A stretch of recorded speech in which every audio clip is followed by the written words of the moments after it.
علیہ وسلم نحن عباد محمد صلی اللہ علیہ وسلم صلاۃ و سلام علیک یا رسول اللہ صلی اللہ تعالی علیہ وسلم. آپ جانتے ہیں جب تک زمین کو جوتا نہ جائے تب تک اس میں دانا نہیں ڈالا جائے. تو جب تک مجمع کو سننے کے قابل نہ بنایا جائے تب تک گفتگو کرنا بے سود ہوا کرتا. کوئی سنے گا ہی نہیں تو سنائیں گے کس کو؟ اب آپ اس لائق ہیں کہ آپ کو سنایا جائے. الحمدللہ ہم سب لائق ہیں. محبت سے ذرا بولیے سبحان اللہ. میرے امام اور امام کے لخت جگر، میں ابھی ایک جملہ حضرت مولانا زاہد صاحب سے کہہ رہا تھا کہ سرکار تاج الشریعہ جو دولہا بنے ہوئے ہیں، اس کیفیت کو دیکھ کے لگتا ہے کہ ان سے تاج الشریعہ پھر دوبارہ آئے. میرے پیر سرکار تاج الشریعہ نے فرمایا مسلک اعلی حضرت پہ قائم رہو، زندگی دی گئی ہے اسی کے لیے. میں بہت دیر سے دیکھ رہا ہوں حضرت مولانا عمار صاحب اور ان سے پیشتر جناب نعیم تحصیلی صاحب مسلک کی بات کر رہے تھے تو میں نے سوچ کر کچھ اور آیا تھا، مگر حالات کو دیکھ کر میں نے سوچا کہ دور حاضر میں مسلک اعلی حضرت کی ضرورت ہے، اس پر کچھ گفتگو کر دیں. کیا خیال ہے آپ؟ اگر اجازت دے تو آگے بڑھا جائے. مسلک اعلی حضرت کی ضرورت کیوں؟ حالانکہ اللہ نے ہمارے مذہب کا نام اسلام رکھا. ان الدین عند اللہ الاسلام قرآن کہتا ہے، اور ہمارا نام مسلمان رکھا. قرآن نے کہا ہوا سماکم المسلمین، اللہ نے تمہارا نام مسلمان رکھا ہے اور تمہارے مذہب کا نام کیا ہے؟ اسلام ہے. تو پھر یہ آخر مذہب اہل سنت کہاں سے آ گیا؟ اس کی ضرورت کیوں پڑ گئی؟ اگر آپ اس اصطلاح کو سمجھ جائیں گے تو مسلک اعلی حضرت پر اعتراض کرنے والوں کا منہ بند کر دیں گے. چونکہ آج کے دور میں یہ بات چل رہی ہے ہمیں مسلک کی کیا ضرورت ہے. کوئی کہتا ہے یہ پانچواں مسلک کہاں سے آ گیا؟ ہم نے کہا آج تک ان کو پتا ہی نہیں چلا، اور کوئی کسی طرح کی تحریریں پیش کر رہا ہے، کوئی کچھ بول رہا ہے. یاد رکھیے گا مسلک اعلی حضرت حقیقت میں مذہب اسلام. اللہ تعالیٰ نے ہمارا نام مسلمان رکھا اور ہمارے اسلام کا نام، ہمارے مذہب کا نام اسلام ہے. آخر یہ اصطلاح بدلی کیسے؟ آپ ذرا تاریخ کو تھوڑا اٹھائیں اور موبائل کو تھوڑی دیر جیب میں رکھیں، انشاءاللہ پھر آپ کا ذہن و دماغ حاضر ہوگا تو بات کو سنیں گے. سرور کائنات کے دور میں دو جماعتیں پائی جاتی تھی. جو کلمہ پڑھا کرتے تھے ان کلمہ پڑھنے والوں میں دو جماعتیں تھیں. ایک وہ تھے جنہوں نے دل سے کلمہ پڑھا تھا، جن کا ظاہر اور باطن ایک تھا، ان کو مسلمان کہا جاتا تھا، سچا مومن کہا جاتا تھا. اور ایک وہ تھے جن کو صحابی کی اصطلاح بھی عطا کی گئی، اور ایک وہ تھے جنہوں نے کلمہ تو پڑھ لیا اور ان کی ترجمانی قرآن نے کی. یقولون بافواہہم ما لیس فی قلوبہم، یہ اپنی زبانوں سے وہ بات بولتے ہیں جو ان کے دلوں میں موجود نہیں تھی. آج ان دونوں جماعتوں کو سمجھیے گا پھر آپ کو مسلک اعلی حضرت سمجھ میں آ جائے گا. ایک جماعت کہہ رہی ہے ہم نے کلمہ پڑھا لیکن قرآن نے کہا اذا جاءک المنافقون قالوا نشهد انک لرسول اللہ واللہ یعلم انک لرسول واللہ یشهد ان المنافقین لکاذبون. سورہ منافقون کا نزول ہو گیا. اللہ فرما رہا ہے یہ منافقین آئیں گے اور کہیں گے ہم گواہی دیتے ہیں آپ اللہ کے رسول ہیں، لیکن زبان سے گواہی دے رہے تھے. چونکہ سورہ فتح نے بتا دیا یقولون بافواہہم ما لیس فی قلوبہم، یہ زبانوں سے کہہ رہے ہیں مگر ان کے دل میں ایسی بات نہیں ہے. اسی لیے قرآن نے کہا واللہ یشہد ان المنافقین لکاذبون. یہ منافقین، یہ اللہ گواہی دیتا ہے، یہ منافقین جھوٹے ہیں جبکہ وہ کہہ رہے ہیں ہم تو اللہ کا رسول مانتے ہیں. مگر قرآن کہہ رہا ہے، قرآن بھیجنے والا رب قدیر فرما رہا ہے یہ جھوٹے ہیں، یہ جھوٹے ہیں. پتا چلا مصطفیٰ کریم کے دور میں دو جماعتیں پائی جاتی تھی جو سرکار سے سچے دل سے محبت کرتے تھے. ان کو اہل ایمان کہا گیا، ان کو اہل اسلام کہا گیا. لیکن ایک وہ جماعت تھی جس نے بظاہر کلمہ پڑھا تھا، اس کے بعد دل میں اس کے کچھ نہیں تھا، ایمان کا ذرہ برابر بھی حصہ نہیں پایا جاتا تھا. ان کو منافقین کہا گیا. صرف دو ہی جماعتیں وہاں پائی گئی، اہل نفاق اہل اسلام. ضرورت وہاں اس کے علاوہ تھی نہیں، لیکن اس کے علاوہ جیسے ہی آپ آگے بڑھیں گے میں مذہب اسلام इस्लाम की बात कर रहा हूँ, काफिर मुजाहिद की बात नहीं कर रहा हूँ। वो तो सब जानते थे कि काफिर कौन है और वो किस तरीके का काम करता है, लेकिन कलमा पढ़कर जिन्होंने अकीदों को बर्बाद किया था, मियाँ जब आए हो तो जरा ध्यान से सुन लो, बात बात में करिएगा। रसूल करीम सल्लल्लाहु अलैहि वसल्लम के दीवानों, इस्लाम का मामला दुरुस्त रहा, मुसलमानों का मामला दुरुस्त हुआ, लेकिन आगे चलकर एक जमात पैदा होती है। किसके दौर में जमात पैदा हुई? हजरत अबू बकर सिद्दीक अकबर के दौर में, जिसने ज़कात का इनकार किया उसको माने ज़कात कहा गया। हजरत उस्मान गनी की शहादत के वक्त में एक जमात पैदा हुई जिसको बलवाई कहा गया। हजरत मौलाए कायनात के दौर में एक जमात पैदा हुई जिसको खारजी कहा गया। यही सिलसिला जब आगे बढ़ता है तो अभी तक इस्लाम और मुसलमान यही नाम चल रहे थे, बस फिरकों के ज़ैली नाम दे दिए गए। लेकिन एक वक्त वो आता है कि एक मुस्तकिल फिरका पैदा हुआ जिसने किताबें लिखी, अपने उलमा बनाए, अपने मौलवी बनाए, अपने उसूल और सवाबित बनाए। उसी जमात को जमात मुतज़िला कहा गया। अब एक जमात मुतज़िला है वो खुद को मुसलमान कह रही है, दूसरी जमात मुसलमान कह रही है। अब आम आदमी ये समझ नहीं पा रहा है, इधर जाए कि उधर जाए, ये भी मुसलमान कहते हैं, वो भी मुसलमान कहते हैं, हम किस तरीके से फर्क करें? उस वक्त हजरत अबुल हसन अशअरी ने एक नाम दिया था, हमारा नाम आज से अहले सुन्नत वल जमात होगा और हमारे मजहब को मजहब अहले सुन्नत कहा जाएगा। इसलिए आज के दौर में मसलक आला हज़रत की इस्तिलाह से और इस तर्क से चलने वालों को मैं एक बात कहूंगा, अगर तुम्हें मसलक की इस्लाह पसंद नहीं है तो कुरान में तो तुम्हारा नाम मुसलमान रखा था, तुम्हारे मजहब का नाम तो इस्लाम था, तो ये मजहब अहले सुन्नत क्यों लगाते हो? खुद को सुन्नी क्यों कहते हो? मजहब अहले सुन्नत का मानने वाला क्यों कहते हो? अहले सुन्नत की इस्तिलाह क्यों लगाते हो? हमने कहा आपको कहना पड़ेगा, जब जरूरत पड़ती है कलमा पढ़ने वाले अपनी टोपियां तारियां दिखाकर अकीदों को बर्बाद करते हैं, तो जरूरत के लिए मजहब अहले सुन्नत की इस्तिलाह कायम की जाती है। और आज के दौर में जब गैर मुकल्लिद वहां भी गया बना, हर एक अपने आप को अहले सुन्नत कह रहा था, तो हमारे बुजुर्गों ने कहा तफरीक के लिए अब मजहब अहले सुन्नत काफी नहीं होगा, मसलक आला हज़रत का नारा लगाओ। और उसके बाद ऐसा नारा लगाओ, अभी गाड़ी आउटर पर है, अभी आपके स्टेशन तक नहीं आई है, उसके बाद आपका जोश देखता हो, मेरे इमाम का नारा लगाया गया, ऐसा नारा लगाया गया कि जिसके चेहरे को हमने मुस्कुराते हुए देख लिया, समझ लिया मुस्तफा का आशिक है। इसलिए कि आशिकों से मोहब्बत आशिक ही किया करते हैं और आशिकों से चलने वाले गद्दार हुआ करते हैं। इसलिए कहना पड़ा मसलक आला हज़रत सलामत रहे, एक पहचान थी में नबी के लिए।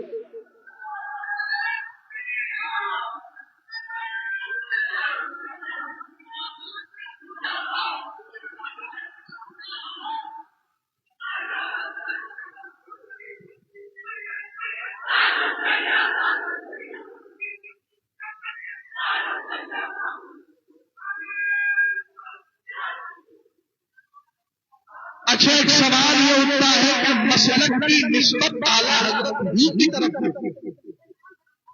बड़े बड़े मगर याद रखिएगा खिदमत सर की अलग, हमें किसी की अजमत से इनकार नहीं, हमें सबकी अजमत सरा को पता, इसलिए कि हम तो यही कहते हैं मेरे गुलामों का नक्श कदम है राह, मगर वजह यह है कि जब आला हज़रत इमाम अहले सुन्नत का दौर था, हज़रात औलिया की जमात उस वक्त भी मौजूद थी।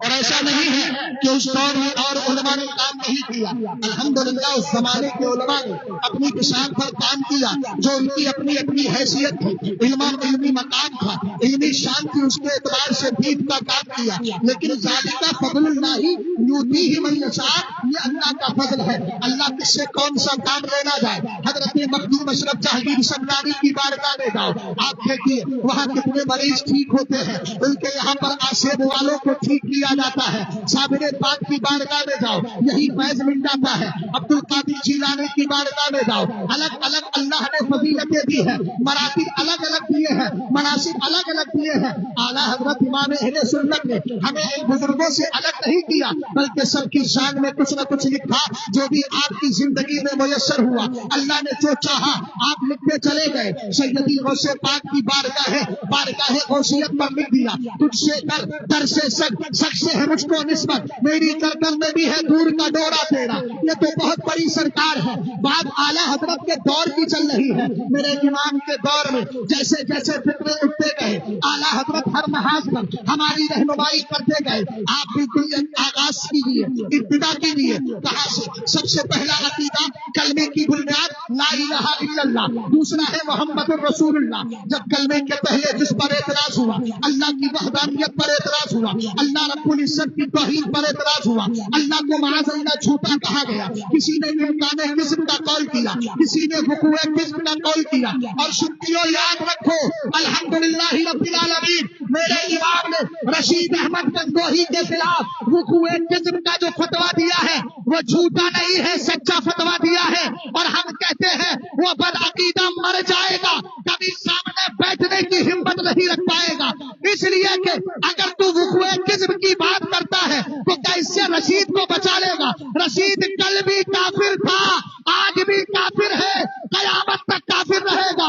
इसलिए कि सेब के 4 हिस्सों में अगर एक हिस्से के दाग को हटा ले फिर भी तो 3 दाग की बुनियाद पर दागदार रहा करता है, और हालांकि हटा नहीं है। हमारे उलमा तो उसको भी साबित करने के लिए तैयार है, मगर वो चीज वो सामने बैठने को तैयार नहीं। बात मैं ये अर्ज कर रहा था, सबसे बड़ी जात मेरे रब्बे कबीर की है। अल्लाह की जात पे हमला हो रहा है, उसके लिए इम्कान किस्म का कौल किया गया कि अल्लाह झूठ बोल सकता है, माज़ अल्लाह। फिर कहा गया झूठ बोल चुका, माज़ अल्लाह। उस वक्त इमाम अहमद रजा खान ने कलम उठाया, सुभान सुब्बू लिखकर हमारे अकीदे की हिफाजत की। बोलो, सबसे पहला अकीदा अकीदा तौहीद है। उस वक्त हमारी रहनुमाई करने वाला इमाम अहमद रजा खान फाज़िले बरेलवी आ रहा है। जब मेरे नबी अलैहिस्सलाम के आखिरी नबी होने पर एतराज किया गया और कुरान पाक की आयत करीमा माताना मोहम्मदुन अबा अहदिन व रजालिकुम वलाकिन रसूलुल्लाह व खातमन नबिय्यीन पर हमला हुआ, और उसका एक माना गढ़ा गया जो 1400 साल में किसी ने नहीं बताया था। तब आला हजरत ने पूरी किताब लिखी, और किताब में एक नहीं कई सारी किताबें लिखी, कहीं जज़ाउल्लाहि अदुव्वा लिखी, कहीं अल मुबीन खत्मन नबिय्यीन लिखी। अगर इजाजत हो तो एक हदीस सुना दूं। मेरे इमाम ने यहाँ तक साबित किया, इंसान तो इंसान, जानवर भी मुस्तफा को आखिरी नबी माना करते हैं।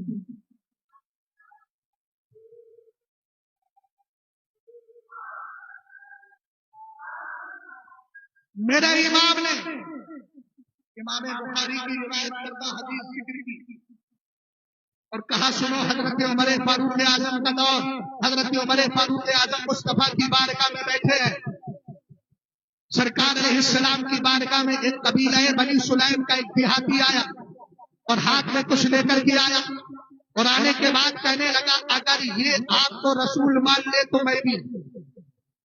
मोहब्बत से बोलो। सरवरे कायनात में अरबी ज़बान में दारुल उलूम देवबंद के फनकार आज तक यही लिखते चले आ रहे हैं। नबी को उर्दू उस वक्त आई जब दारुल उलूम देवबंद से हमारा रिश्ता हुआ। अरे यमू और मसूर की दाल बदबख्तो, इतना तो सोच लिया होता, जिसके सदक़े में अल्लाह ने आदम अलैहिस्सलाम को उलूम अता फरमाए हैं, क्या उसके पास उर्दू जबान नहीं होगी? हमने कहा उर्दू से हाथ जबाने मुस्तफा जानते हैं, उर्दू जबान तो उनके मुकाबिल बड़ी आसान है। सरकार को तो अल्लाह ने उलूमे अव्वलीन व आखरीन अता कर दिया, ये नबी ही की तो शान है। वअल्लमका मा लम तकुन तालम, महबूब जो नहीं जानते थे जब अल्लाह ने मुस्तफा करीम अलैहिस्सलाम को बता दिया है। बहरहाल ये बदबख्त लिखते रहे, हमने कहा देख तो सही, सरकार अलैहिस्सलाम का कमाल दे। नबी ने एक जानवर की तरफ नजर उठाई जिसको उर्दू में को कहा जाता है, अरबी में तब्बुन कहा जाता है। मेरे नबी ने फरमाया, या तब्बो, सरकार ने सिर्फ इतना किया, खिताब फरमाया एगो। अब उसको की तरफ जैसे ही सरकार की नजर पड़ी वो अरबी में बात करने लगी। हम तो 2-2 साल 3-3 साल अरबी अदब पढ़ते हैं। हजरत अल्लामा मौलाना आलम अजहरी बैठे हैं, जामे अजहर से पढ़ के आए, इनसे कह दिया जाए अभी मुसज्जा मुकफ्फा इबारतें लिखिए, कहेंगे मौलाना 1-2 दिन का टाइम तो दो। इसलिए कि मैं भी उसी मजाल का आदमी हूँ, इसलिए जानता हूँ। लेकिन नबी का करम देखिएगा, सरकार की निगाह उठी, अरबी में बात कर रही है, कहती है लब्बैका व सादैका या सैयद मन वाफ़ यौमल क़ियामा। कहती है कयामत के दूल्हा और कयामत में हाजिर होने वाले लोगों की ज़ैबो ज़ीनत बताए तो सही, आपकी बारगाह में हाजिर हूँ। आवाज निकाले।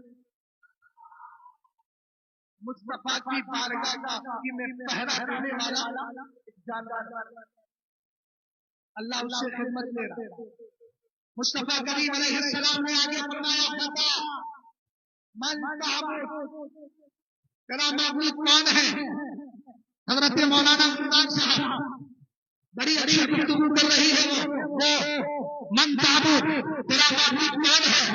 मुख्तसर सा जवाब था, कह देती अल्लाह, मगर कहती है अल्लज़ी फिस समाई अर्शुहु व फिल अर्दि सुल्तानुहुु व फिल बहरी सबीलुहु व फिल जन्नति सवाबुहु व फिल नारी अकाबुहु। कहती है सुनो, मेरा रब वो है आसमान में जिसका अर्श है, जमीन में जिसकी हुकूमत है, समंदर में जिसका रास्ता है, और कहा सुनो जन्नत में जिसका सवाब है, जहन्नम में जिसका अजाब है। सवाल मुस्तफा की जात पर था, अल्लाह की वहदानियत पर नहीं, इकरार तौहीद पर नहीं। यहाँ सवाल सरकार के लिए कहा था, अगर ये आपको रसूल मान ले तो मैं आपको रसूल मान लूंगा। सरवरे कायनात ने पहले रब्बे कबीर का तस्करा किया, उसने अल्लाह की तौहीद का, अल्लाह के वजूद का इकरार कर लिया। उसके बाद मेरे नबी ने पूछा मन अना,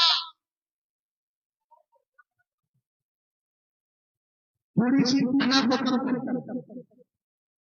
आपके अंदर वैसी अना नहीं, थोड़ा खामोश बैठे, इस खामोशी को थोड़ा खोलिए और मोहब्बत से बोलिए मेरा सुभान अल्लाह। क्या कहा? मन आना, मैं कौन हूं? अगर नहीं जानती थी तो बताती कैसे? हमने जब पहचान कहां से हुई? मवाहिबुल लदुनिया के अंदर इमाम बस्तलानी बोलने लगे, अब्दुल्ला इब्न अब्बास कहने लगे, हजरत आमिना कहती है जब मेरे सरकार पैदा हुए ना तो हजरत आमिना ने देखा आसमान से एक बादल का टुकड़ा आया। कहती है पैदा रही तो सहाबन बैदा, एक सफेद बादल का टुकड़ा आता है, वगैयबत हो वगशियत हो, मेरे बेटे को छुपा लेता है, मेरी नजरों से ओझल हो जाता है वो बेटा। सरकार अलैहिस्सलाम चले गए। हजरत आमिना कहती है पैदा समेतो बोला दिए जुड़ा दी, मैंने पुकारने वाले को पुकारा, पुकारते हुए सुना, कह रहा था बे मोहम्मद फी मशारिकिल अर्दी व मगारिबिहा, उसके आगे बारूबूहु अला कुल्ली रूहानी मिनल जिन्नी वल इंसी व तुयूरी वल वहूशी। कहा कहने वाला कोई कह रहा था मेरे महबूब को पूरब में ले जाओ, पश्चिम में ले जाओ, उत्तर में ले जाओ, दक्षिण में ले जाओ, व अदखिलूहुल बिहारा, समंदरों के अंदर भी लेकर के जाओ, हर जानदार चीज पर मेरे महबूब को पेश करो। आमिना क्यों? कहा आवाज आती ही लियारिफूहु बिस्मिही व नातिही व सिफतिही, ताकि नाम से, खूबियों से, इसके हाल से जमाना पहचान ले, यही मेरा आखिरी नबी बनकर के आया है।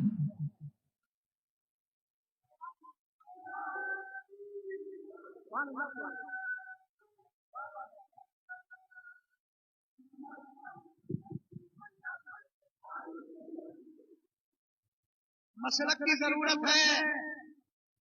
ये जो हवाला पेश कर रहा हूं ये भी इमाम अहमद रजा खान का दिया हुआ। कौन सा वाला? वो वाला। सरवरे कायनात ने पूछा बता मैं कौन हूं? कहती है अंता रसूल रब्बिल आलमीन। भाई जिनको अरबी समझ में आती है कम से कम वो तो बोल जाए ताकि दूसरों को पता चले बात अच्छी हो रही है। अंता रसूल रब्बिल आलमीन व खातमुन नबिय्यीन कद अफलह मन सद्दक़ व कद खाब मन कज़्ज़ब। क्या कहा? आप तो अल्लाह के रसूल हैं, अल्लाह के रसूल हैं, अल्लाह के रसूल हैं, और अल्लाह ने आपको आखिरी नबी बना करके भेजा है। मेरा इमाम कहने लगा कर्म बदली रसूलों की होती रही, चांद बदली का निकला हमारा नबी। और आगे कहा कद अफलह मन सद्दक़, ए महबूब कामयाब वही हो जाएगा जो आपके दामने करम से जुड़ जाएगा। आला हजरत कहने लगे उन्हें जाना, उन्हें माना, तरक्का खैर से काम, लिल्लाहिल हम्द, मैं दुनिया से मुसलमान गया। वक़द खाबा मन कज़्ज़ब, और आगे कहने लगी क्या कहती है? नाकाम हो जाएगा वो जो आपके दामन से हट गया। पता चला जो जुड़ा है वही कामयाब है, जो हट गया है वो जहन्नम की तरफ गया। इसीलिए तो आला हजरत कहने लगे वो जहन्नम में गया जो उनसे मुस्तगनी हुआ है, खलीलुल्लाह को हाजत रसूलुल्लाह की।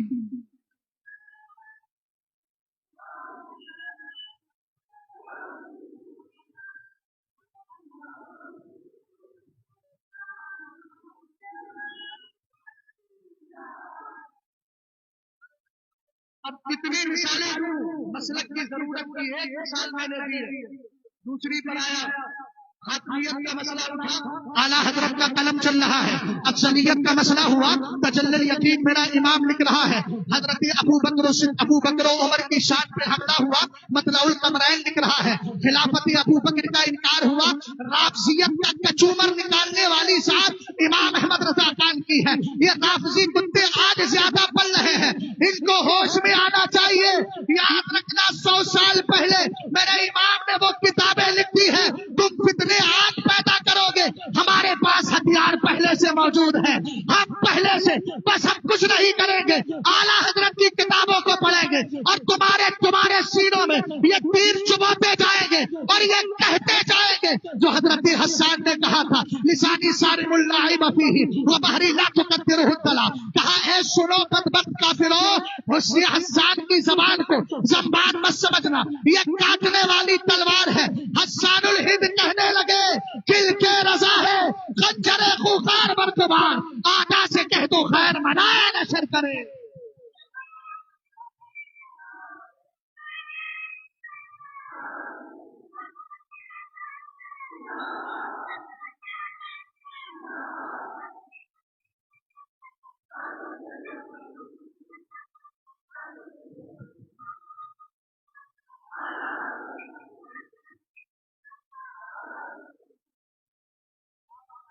بس لاش بات کر دیتا ہوں کہ کوئی میں فاتحہ کا خاص کردار رہتا ہے۔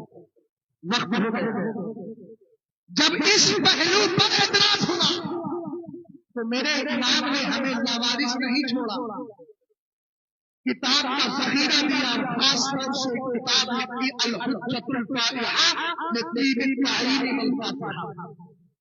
تم فاتحہ پڑھتے رہو، امام کی روح کو ثواب پہنچاتے رہو، اس لیے کہ اس نے ہمارا عقیدہ بچایا ہے، اور جس نے عقیدہ بچایا، اگر تھوڑا سا احسان ہمارے جامعہ کے پرنسپل صاحب صرف قلم مجھے دیتے لکھنے کے لیے، 2-4 لائنیں لکھ کر قلم واپس کرتا ہوں تو کہتا ہوں شکریہ۔ سرکار فرماتے ہیں من لم یشکر الناس لم یشکر اللہ، جو اللہ کا شکر گزار نہیں، وہ جو بندوں کا شکر گزار نہیں، وہ اللہ کا شکر گزار کیسے بنے گا؟ امام احمد رضا خان نے صرف قلم ہی نہیں دیا ہے، ہمیں زبان بھی دی ہے، قلم بھی دیا ہے، فکر بھی دی ہے، دلیل بھی دی ہے، مذہب بھی دیا ہے، مسلک بھی دیا ہے، اور وہ مسلک دیا جس کو ماننے کے بعد ہم یہ کہتے ہیں تجھ سے اور جنت سے کیا مطلب، وہاں بھی دور ہو، ہم رسول اللہ کے جنت رسول اللہ۔ السلام علیکم ورحمۃ اللہ۔ أعوذ بالله من الشيطان الرجيم